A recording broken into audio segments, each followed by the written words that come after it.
much of what we do in algebra has to do with maps or functions between different algebraic objects. Now, the term map and the term function really are the same in the abstract. Often authors will use the term map when they mean a function satisfying certain conditions that make the functions behave well with respect to the algebraic structure of whatever they're working with. But in the abstract, the map is just a function. So let's look at the definition. We're going to be very precise with how we define maps and functions. So this is definition 15.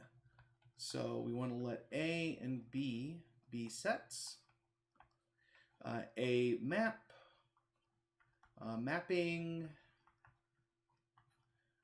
or function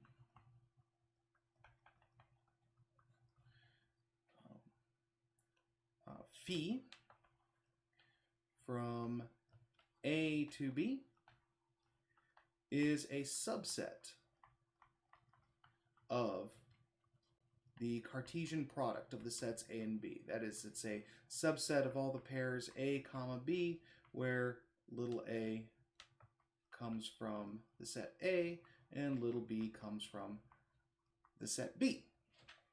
So this is our standard definition of a function, such that, or rather this is the standard definition of a relation. To make it a function, we say that for every little a in big A, there exists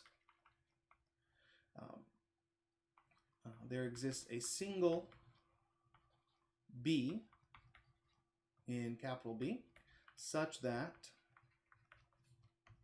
A comma B belongs to phi. In this case, we write phi of A equals B.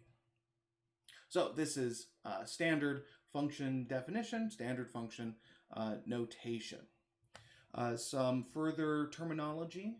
A is called the domain of phi, which we will occasionally write DOM phi. B is the codomain of phi, which we can write as codom phi. And then we can also look at the set of all elements of B that come from something in A under phi. So the set of all phi of A, where little a comes from capital A. First of all, note that this is a subset of B, and this is what we're going to call the image of phi, which we can write as im phi. Now, notice that we haven't used the term range here. Range is used inconsistently in the literature. Some people will use range to mean the image. This is how it's often used in college algebra or high school classes, but it's also occasionally used by other authors to mean codomain, to just mean the set that phi is mapping into. And so because we have some inconsistency there, we're just not going to use that term. We're going to use the more precise terms that there's no ambiguity about: domain, codomain, and image. Now, there are various ways that we can combine maps together, and there are special maps that we want to talk about. So let's look at the next definition. Definition 16 says, given a set A, any set at all, there is an identity map, which we will write as ID subscript A, and we say that this map goes from A to A such that the identity of any element is that element back. So it's the map that sends every element to itself, doesn't change anything around, and every set has this identity map. Furthermore, we have a composition of functions. So given a map phi that goes from a set A to B and a set psi that goes from a set B to C, there exists a map which we will denote psi phi going from A to C, where psi phi of some element x is equal to psi of phi of x. So this is normal function composition. Now in college algebra, you'll usually see this written as psi composed with phi, like this. And this is not wrong, and you can use this notation. We use composition often enough that it's going to be useful to us to suppress the notation. So I will often write a composition without any symbol in between, just by writing the symbols for the functions next to each other. And that operation will always be composition when the elements involved are maps, are functions. Now, of course, you have to be careful about the order in which you write things down. So psi phi is defined because we can start with the set A and apply phi to get to the set B, and then apply psi to get to the set C. But phi psi is not defined.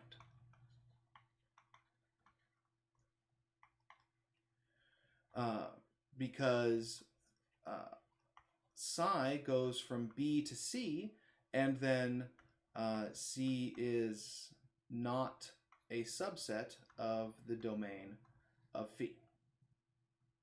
So in fact, we could say more specifically that the composition of two functions, psi and phi, is defined if and only if the image of phi is contained in the domain of psi.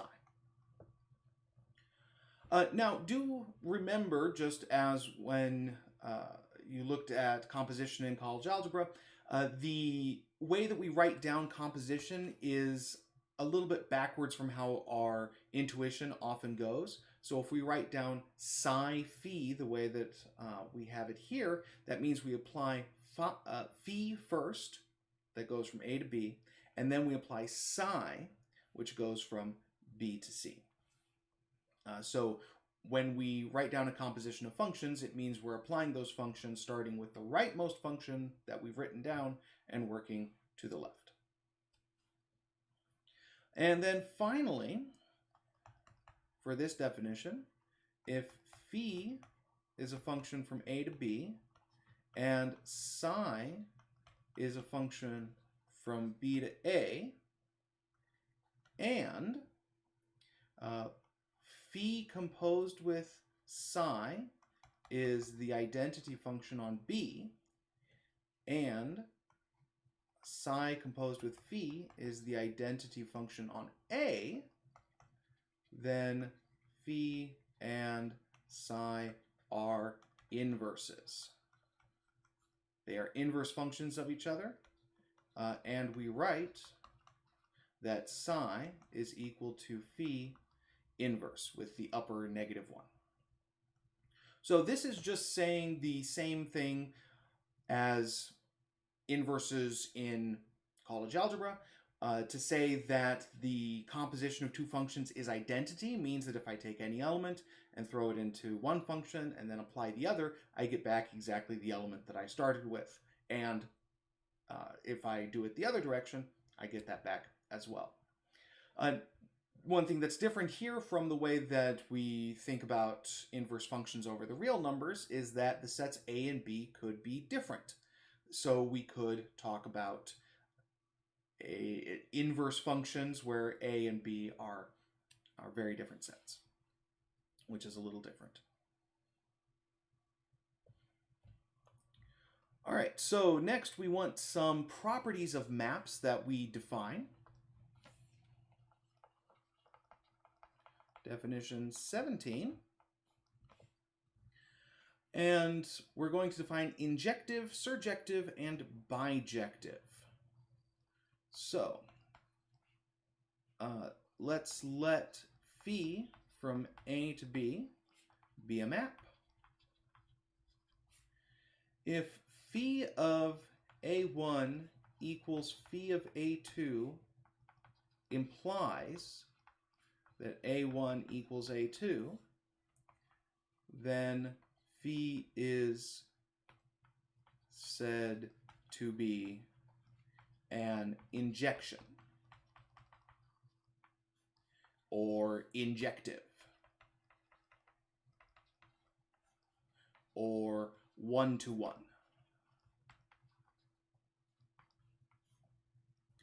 So injectivity of a function means that any two different inputs to the function have two different outputs.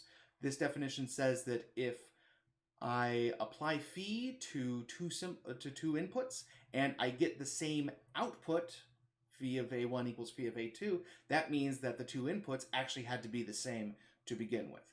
So every element has its own separate output, and no output has two different inputs that go into it. In that case, we say that phi is an injection, or injective, or one-to-one. On the other hand, if b equals the image of phi, which means that every element little b of b has some element of a such that phi of a equals b, then phi is a surjection or surjective or onto. Your Latin roots, if you know them, are helpful here. So the prefix in here in Latin means in the English sense.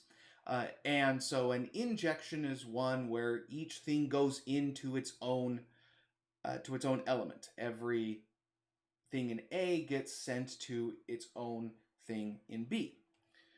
The prefix sur, S-U-R, means on top of. And so a surjection is one where phi sends A and puts it entirely over B, just puts it on top of B. So that's a little way to keep track of how it goes, if you remember your prefixes. And very special functions are both injective and surjective. So if phi is injective and surjective,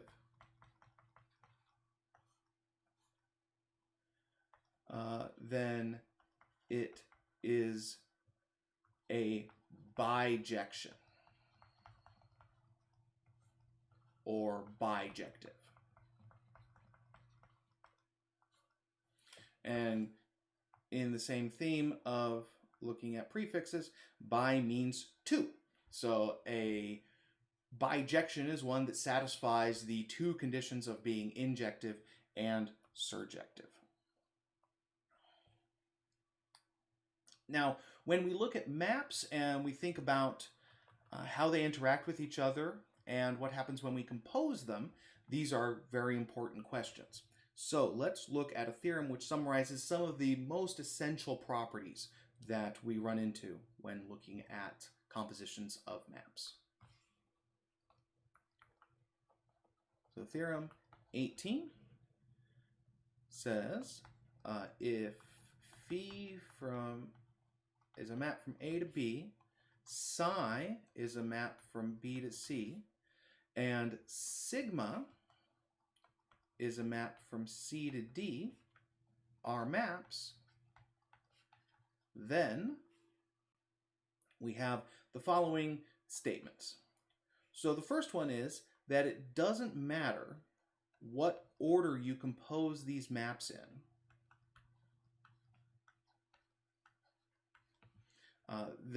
If I compose sigma with psi first and get a map out of that, and then compose that with phi, that's going to be the same as if I composed psi with phi first and then composed with sigma. And this is called associativity. We say that the operation of composition is associative. It doesn't matter what order you do things. And this is just like multiplication. This is like addition. Number two, if phi and psi are injective, then so is psi composed with phi. So if I take two injective maps and compose them, I get a new injective map. If phi and psi are surjective, then so is their composition, psi phi. So two surjective maps composed to give us a surjective map. Number four, phi is a bijection if and only if it has an inverse.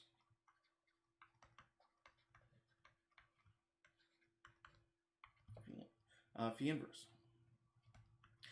This number four is one of the most important ones that doesn't maybe immediately look like it is, but we're going to use this very often in both directions. We're going to have some function that we know is a bijection for one reason or another, and so we'll say that, oh, since it's a bijection, we know that it has an inverse. Similarly, we'll have sometimes we'll have a function that we want to prove is a bijection. One of the most efficient ways to prove that a function is a bijection is to show that it has an inverse. And if you've got some function and you can show that it has an inverse, then that proves that it's a bijection. 5 and 6 give us partial converses to points 2 and 3. So 5 says that if psi composed with phi is injective, then, well, at this point, we can't actually conclude that both of the functions were injective to begin with. But we can conclude that if psi phi is injective, then phi has to be injective. And number 6, if psi phi is surjective, then psi is surjective. So points 5 and 6 here don't come up all the time, but they do come up occasionally in algebra. So you do need to know them, and it is important to keep track of which way they go. So one way of thinking about this is that injectivity at some level is a question about what's happening back at the source, back at the domain. And so if I know that a composition of functions is injective, that's telling me something about what's happening back at the domain. And so the first function in the composition, the first one that gets applied in the composition A to B to C, is the one that is restricted by the composition being an injection. And therefore 5 says that if the composition is injective, then the first function you apply in that composition has to be injective. On the other hand, surjection is intuitively more about what happens at the end, more about what happens at the codomain. Surjection says that the codomain and the image are the same. And so if a composition is surjective, that means that the last function that you applied had to be a surjection. In fact, we could expand 5 and 6 to look at a composition of any number of functions. And if you compose any number of functions together and the result is an injection, then the first function you apply, the rightmost function in the notation, had to be an injection. And if you compose a whole bunch of functions and it's a surjection, that means that the last function you applied, the left-hand one in the notation, had to be a surjection. We're just writing it down here for a pair of functions being written together because actually by associativity above, this is good enough. And we could work out the problem in case we have a lot of functions composed together just by using part 1 quickly. All right, now I want to go through the proof of a few parts of these, not all of these. I'm going to leave some for exercises, but let's see a couple of the quick ones. So let's look at a proof. I'll say it's a partial proof because we're only doing certain parts to it. So let's look at part 1, and by way of reminder, this is saying that sigma psi composed with phi is equal to sigma composed with psi phi. And remember that phi is going from A to B, psi is going from B to C, and sigma is going from C to D. So the easiest way to show that two functions are the same is to show that if you put any element in, you get the same thing out of both functions. That if they have the same input, they have the same output. If two functions have the same domain and their outputs are the same for every possible input, then they are equal as functions. So we could say let x be an A, and we want to show that when we apply the left-hand function to x, that equals what we get when we apply the right-hand function to x. We have that sigma psi phi, right? So this is a function, and we're going to apply it to x. All right, now by definition, this is equal to sigma psi of phi of x. So now we can think of phi of x as being an input into the composition of functions sigma psi, and by definition of composition, this is equal to sigma of psi of phi of x. So that's what we get when we apply the left-hand function to x. Let's see what happens when we apply the right-hand function to x. So here we've got sigma composed with psi phi applied to x. Now we're going to apply the definition here again, only now note that the two functions that we are composing at the beginning are sigma on the left and psi phi on the right. So by definition, this is sigma of psi phi of x.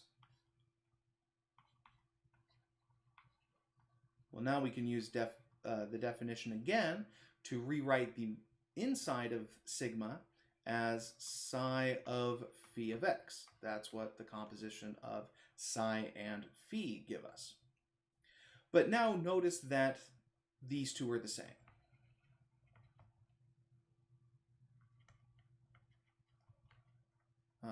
These two give the same result. So that means that the two functions that we started with are equal. So to prove that two functions are the same, you show that they have this same domain, which is usually just a matter of observing that they do in their definition, and then show that given any element of that domain, their outputs are the same. Okay, so let's go to part 2. So part 2 says that if phi and psi are injective, so is psi phi. So for the proof of this part, let's suppose phi and psi are injective, because we're proving an if-then, so we assume the first part. Now, to prove that a function is injective, in this case we're trying to prove that psi times phi, or composed with phi, is injective, we pretty much always start the same way. We want to let A1 and A2 belong to A, which is the domain of psi phi, such that psi phi of A1 equals psi phi of A2. And we're going to try to prove that if this happens, then A1 and A2 had to be the same. A1 has to equal A2. If that's true, that means that the function psi phi has to be injective.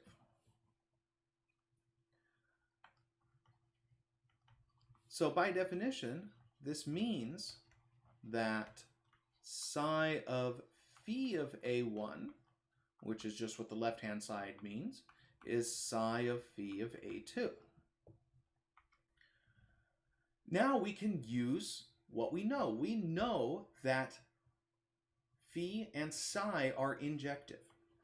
So since psi is injective, and psi of phi of A1 equals psi of phi of A2, this means that phi of A1 has to equal phi of A2, because if two elements have the same output under psi, then they had to be the same to begin with, because psi is injective. But now we have that phi of A1 equals phi of A2, and we also know that phi is injective. So since phi is injective,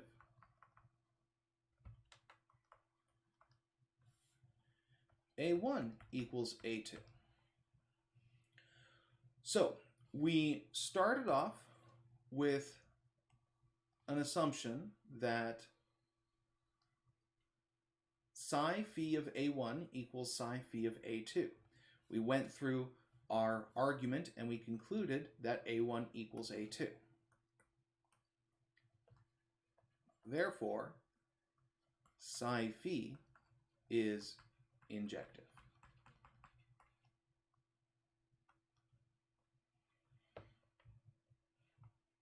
So this is how we show that the composition of two injective functions is an injective function. Part 3 goes similarly, except you kind of going back the other way. You have that two surjective functions are composing, and you want to show that you get a surjection. So for part 3, I won't go through the proof here, but you want to start with saying let B be in let C be in capital C, because psi phi is a function that goes from A to C. And you want to go through and eventually conclude that, so there exists some little a in A such that psi phi of A equals little c. And you're going to do that by using the fact that phi and psi are both surjective.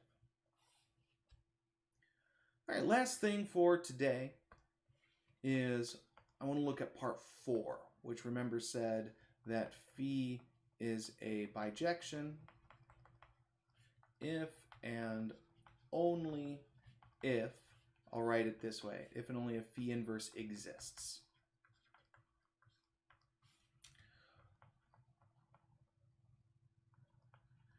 Now, this is an if and only if statement, so we're going to assume one side, prove the other, and then assume the other side and prove the first one. So let's suppose phi is a bijection.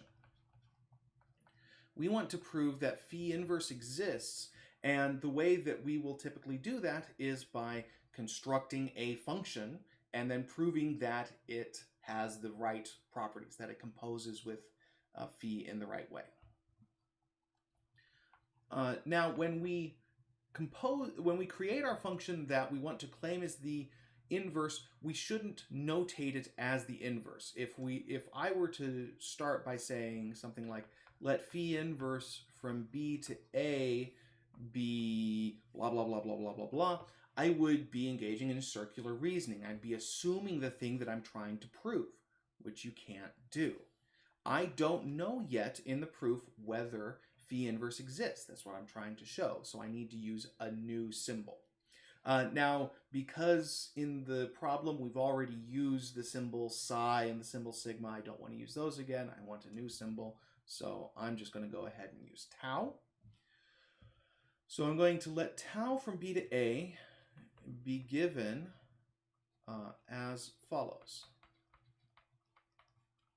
For every b in b, there exists exactly one little a in a such that phi of a equals b. And why do I know there exists exactly one? Well, that's because phi is a bijection.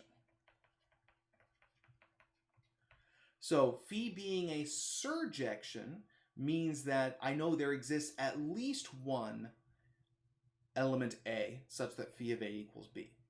Because phi is an injection, I know there is at most one a such that phi of a equals b. So the combination of a surjection and a bijection means that there is exactly one a, little a, such that phi of a equals b. Let tau of b equal a.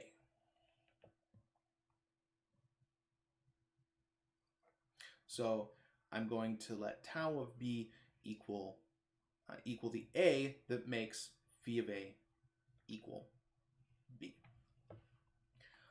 This is actually easier to write down if we use the set construction here. So we know that phi is a subset of a cross b, the Cartesian product here. So what we're doing here in this construction here is we're letting t be the subset of b cross a such that tau is equal to the set of all b comma a where a comma b belongs to phi. So we're literally just taking all the ordered pairs of phi and then flipping them around, putting the first element second and the second element first.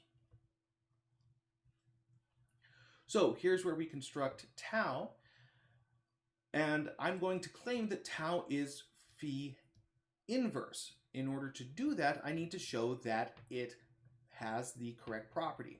Now, a function is an inverse if it composes to give the identity on the corresponding sets. So we need to show that tau phi is the identity on A and phi tau is the identity on B. So let's go ahead and do that. let's let little a be an a. Now we have that a comma phi of a is an element of phi. So that means that phi of a comma a is an element of tau.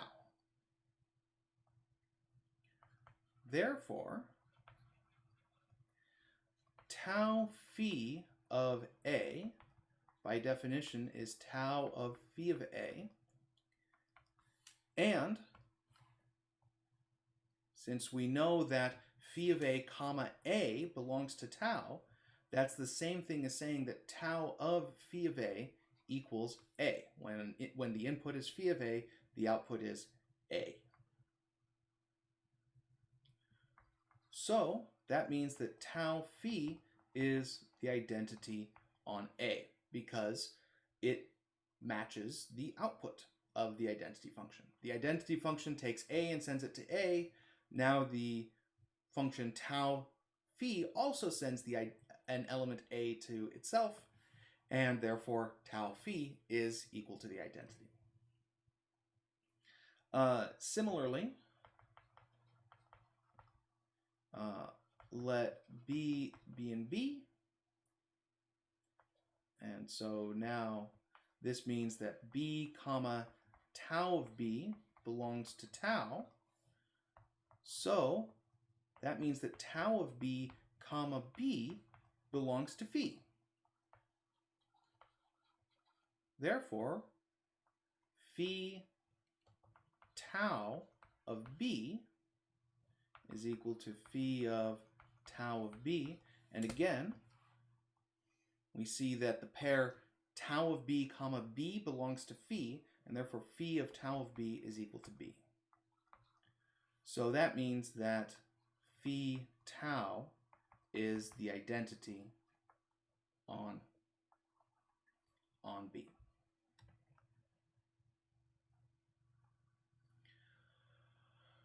So there we go. That shows that tau is phi inverse, and therefore phi inverse exists because we've constructed it. And so we've shown that if phi is a bijection, then we can construct its inverse function. We haven't yet finished with part 4 yet because we need to go in the other direction. So now, suppose phi inverse from b to a exists. We need to show that phi is a bijection. So we can do that in 2 steps. We can show that it's injective first, and then we show that it's surjective. That's typically the way to go.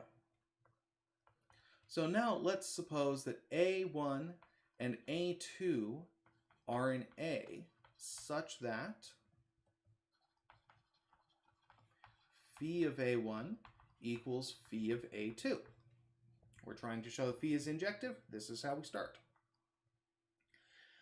But when we have an equation like this, we can always apply a function to both sides of the equation. Therefore, phi inverse of phi of A1 equals phi inverse of phi of A2. But we know that phi inverse of phi of A1 is the same as taking the composition phi inverse phi of A1, and that equals the composition phi inverse phi of A2. But furthermore, we know that phi inverse is the inverse of phi. That's why we wrote it down. And therefore, we have that phi inverse composed with phi is the identity on A. But we know that the identity applied to A1 is just A1, and the identity applied to A2 is just A2.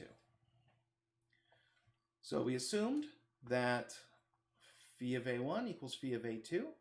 We've concluded that A1 equals A2. Hence, phi is injective.